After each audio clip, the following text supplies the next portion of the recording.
লোক তো অনেক রকম কাজ করে, কিন্তু আমি যা কাজ করি সেটা হচ্ছে জীবন থেকে নিঃশ্বাসটাকে বের করে নেওয়া।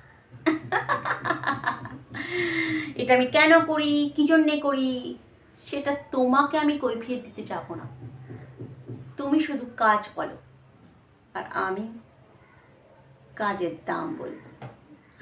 এখানে তুমি কাজের দাম দিলে, আর আমি ওখানে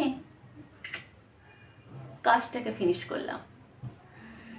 তবে হ্যাঁ, একটা কথা মাথায় রেখো, আমার বিরুদ্ধে যাবার না কখনো ভুলেও চেষ্টা করো না, তাহলে কিন্তু পরিণাম খুবই খারাপ হবে, আর সেটা তুমি জানো ভালো করে।